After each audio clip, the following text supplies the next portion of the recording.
तो इसलिए चीन में पीएम मोदी का स्वागत हो रहा था। तो इसलिए शी जिनपिंग हंस हंसकर पीएम मोदी से बात कर रहे थे और भारत को इतनी अहमियत चीन के अंदर हुए एससीओ समिट में दी जा रही थी। ये कोई संयोग नहीं है, ये जियोपॉलिटिक्स है। यहां पर एक हंसी भी आपको ऐसे नहीं मिलती। इन सब के पीछे कोई ना कोई कारण होता है और एससीओ में जो जो हुआ है उसका कारण आपको पता लग जाएगा कि चीन ऐसा कर क्यों रहा था। दरअसल भारत में बहुत से लोगों को यह लगता है कि आज की तारीख में भारत को जरूरत है चीन की अमेरिका को काउंटर करने के लिए। इसीलिए भारत में ही बहुत सारे ऐसे एक्सपर्ट आपको मिलेंगे जो कहते हैं कि भविष्य में भले ही हम ये चाहते हो कि चीन कमजोर हो, लेकिन आज हमारी जरूरत यह है कि चीन ताकतवर बना रहे ताकि हम उसकी मदद से अमेरिका को काउंटर करें। बल्कि ये पूरी तरीके से फ्लॉड और गलत आर्ग्यूमेंट है, क्योंकि जितनी जरूरत हमें भविष्य में चीन के कमजोर होने की है उससे 10 गुना आज वर्तमान में जरूरत है हमें कि चीन कमजोर हो। जितना चीन कमजोर होगा भारत को आज ज्यादा फायदा मिलेगा इस डोनाल्ड ट्रंप के कार्यकाल में। नहीं समझे, निश्चिंत हो जाइए, ये आज जो चीन से खबर आई है आपको सब कुछ समझा देगी कि ये पूरा खेल एससीओ में क्यों रचा गया। दरअसल सबसे पहले आप स्क्रीन पर देखिए, चीन से खबर निकलकर सामने आई है कि चीन की अर्थव्यवस्था फिर से डिफ्लेशन में जा चुकी है। जो लोग नहीं समझते, इन्फ्लेशन का मतलब होता है महंगाई, उसका उल्टा होता है डिफ्लेशन, यानी कि जब देश के अंदर चीजों के दाम बहुत तेजी से घटने लगे। आप कहोगे तो बहुत अच्छी बात है, लोगों का फायदा होगा, चीजों के दाम घट रहे हैं, लेकिन नहीं। जिस प्रकार से बढ़ती हुई महंगाई देश के लिए सर्वनाश ला सकती है, वैसे ही इन्फ्लेशन तो उससे भी बड़ी त्रासदी ला सकती है, क्योंकि चीजों के दाम जब बहुत तेजी से गिरने लगे तब डिफ्लेशन आता है। और दाम क्यों गिरते हैं? क्योंकि कंपनियों का सामान बिक नहीं रहा, गोदाम में उसके बनाए सामानों का अंबार लग गया है, कोई खरीदार नहीं है। इसीलिए वो उन चीजों को मुनाफा तो छोड़िए, जितने में बनाया है उससे भी कम में बेचने लगता है। और ये खतरनाक क्यों है? वो इसलिए क्योंकि इससे होता है कंपनी के मालिकों को नुकसान, और जितना ज्यादा उन्हें नुकसान बढ़ता जाएगा एंड में उन्हें दिवालिया घोषित करना पड़ेगा अपने आप को, और अपनी कंपनी में काम कर रहे हजारों लोगों को उन्हें नौकरी से निकालना पड़ेगा।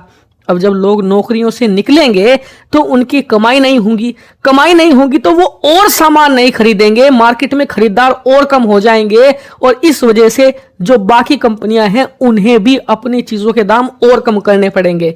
यानी कि एक साइकिल शुरू हो जाता है, इसमें एक के बाद एक कंपनियां अपने लोगों को नौकरियों से निकालना शुरू कर देती हैं, और उसके बाद धीरे धीरे करके कंपनियां बैंकरप्ट होती जाती हैं और देश की अर्थव्यवस्था इतने गर्त में जाती है कि उसे निकालना बहुत मुश्किल होता है। कितना मुश्किल अभी आपको समझ में आ जाएगा। लेकिन इसका इंपैक्ट ऑलरेडी चाइना पर दिखने लगा है। स्क्रीन पर आप देखिए, चीन के अंदर अनएम्प्लॉयमेंट, जो नए लड़के कॉलेज से पढ़कर यूनिवर्सिटी से पढ़कर आ रहे हैं, उनमें 19% जा चुका है। इतना खतरनाक है। भारत जैसे देश में 7-7.5% है, अमेरिका में 4-4.5% है, यानी कि बहुत ही ज्यादा। हालांकि कई लोग कहेंगे कि भारत सरकार क्या पता कम करके दिखाती हो बेरोजगारी दर, तो बात आपकी चलो मैं मान भी लेता हूं, लेकिन भारत में तो फिर भी लोकतंत्र है, चेक एंड बैलेंस आपको मिलेगा। चीन में तो एक अथॉरिटेरियन गवर्नमेंट है, वहां सोचिए, वहां तो 100% छुपाया ही जाता है। भारत में तो शक है, वहां तो कंफर्म है कि छुपाने के बाद 19% का आंकड़ा दिया गया होगा। लेकिन आप कहेंगे कि चलो चीन के पास बहुत पैसा है, उसकी इकोनॉमी बड़ी है, वो इस डिफ्लेशन को रिवर्स कर लेगा, जो कि असंभव है, क्योंकि ये डिफ्लेशन आज का शुरू नहीं हुआ। 2023 के अंत में जो बाइडेन के कार्यकाल में शुरू हुआ था, और इसे रिवर्स करने के चक्कर में, इस साइकिल को खत्म करने के चक्कर में चीन ने पिछले साल के दिसंबर में $1.5 ट्रिलियन का एक स्टिमुलस पैकेज दिया था ताकि उनकी कंपनियां बैंकरप्ट ना हो। ये लोग नहीं समझे होंगे, तो स्टिमुलस पैकेज मतलब इन्होंने $1.5 ट्रिलियन कैश में अपनी कंपनियों को बांटा है ताकि इनकी कंपनियां बर्बाद ना हो। हाँ, सही सुना आपने, $1.5 ट्रिलियन सीधा कंपनियों के अकाउंट में भेजा, लेकिन बात फिर भी नहीं बनी। कुछ ही महीने पहले मैंने आपको खबर दी थी कि ये 400 बिलियन का और स्टिमुलस पैकेज दे रहे हैं अपनी कंपनियों को, वो भी दे दिया, लेकिन अब वो भी फेल हो चुका है। और इसका कारण खुद चीन के एक्सपर्ट बता रहे हैं। स्क्रीन पर आप देखिए, जिसमें बताया है उन्होंने कि चीन स्टिमुलस पैकेज दे जरूर रहा है, लेकिन बिना रिबैलेंसिंग के। ना तो इनके बजट में बैलेंस है, ना फॉरेन पॉलिसी में और ना ही इंटरेस्ट रेट में। ये बैलेंस आना बहुत मुश्किल है, क्योंकि इन्फ्लेशन आता है जब किसी देश में महंगाई आती है, तब आप ये बैलेंस ला सकते हो। डिफ्लेशन में तो नियर इम्पॉसिबल माना जाता है। इसीलिए चीन की अर्थव्यवस्था लगातार गर्त में जा रही है और इसीलिए शी जिनपिंग पीएम मोदी और रूस के राष्ट्रपति व्लादिमीर पुतिन को इतनी अहमियत दे रहे हैं। दरअसल जिन लोगों को लगता है कि भारत को जरूरत है चीन की अमेरिका को काउंटर करने के लिए, तो यकीन मानिए भारत से ज्यादा 50-100 गुना जरूरत चीन को है भारत और रूस की अमेरिका को काउंटर करने के लिए, ताकि वो जब अमेरिका को जवाब दे तो अकेला ना लगे। तो अमेरिका को भारत और रूस का साथ दिखाकर डरा सके कि देखिए हमारे साथ दुनिया के 2 और बड़े पावर कंट्रीज हैं। वो इसीलिए चीन के राष्ट्रपति शी जिनपिंग अपने देश को एक ब्लॉक के तौर पर दिखाना चाहते हैं।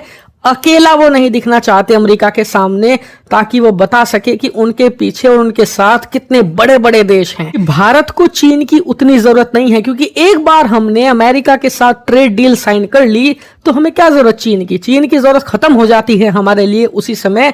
हमें चीन की जरूरत तब तक है जब तक डोनाल्ड ट्रंप एक ट्रेड डील पर सिग्नेचर नहीं करते। लेकिन एक बात याद रखिए, चीन को भी हमारी तब तक जरूरत है जब तक वो कमजोर है।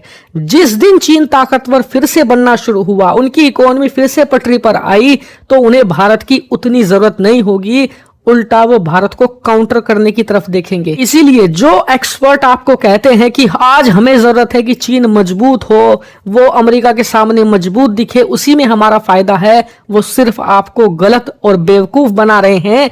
चीन हमेशा हमें कमजोर चाहिए, चाहे वो आज शॉर्ट टर्म में हो और कल लॉन्ग टर्म में हो।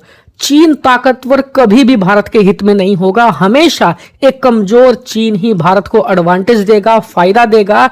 चाहे वो अमेरिका से टक्कर लेना हो, अमेरिका से करीबी बढ़ाना हो, कोई भी सिचुएशन हो, मजबूत चीन हमारे हित में है ही नहीं। लेकिन अब आप में से कई लोगों का सवाल होगा कि चलो चीन को हमारी जरूरत है, हमें चीन की जरूरत है, लेकिन ये चलेगा कब तक?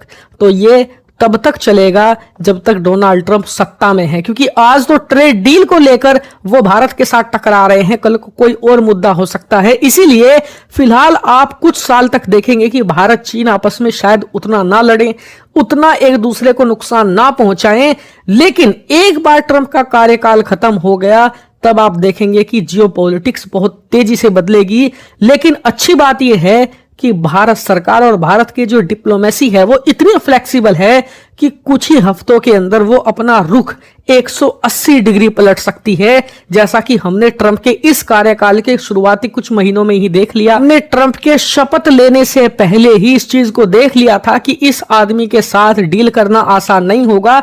यही कारण है कि जिस दिन ट्रंप शपथ ले रहे थे ना, उसके कुछ ही दिन बाद हमने अपने एनएसए अजीत डोवाल जी को रवाना कर दिया था चीन के लिए, और तभी से भारत चीन रिश्ते थोड़े पटरी पर आने शुरू हुए। इसीलिए भारत की ये फ्लेक्सिबल डिप्लोमेसी ही हमें हर मुसीबत से निकाल लाती है, और भविष्य में भी यही हमारी सुपर पावर बनने का रास्ता प्रशस्त करेगी। चीन की कम्युनिस्ट पार्टी के अंदर की क्या पॉलिटिक्स है, क्या गुटबाजी है, कितने प्रकार के गुट हैं, और चीन के समाज में क्या बदलाव आ रहे हैं, इकोनॉमी में क्या वहां पर अपडेट है, ये सारी चीजें मैं आपको दूंगा। इसीलिए चैनल को सब्सक्राइब करके जरूर रखना। फिलहाल इस वीडियो में इतना ही। Thank you very much for watching.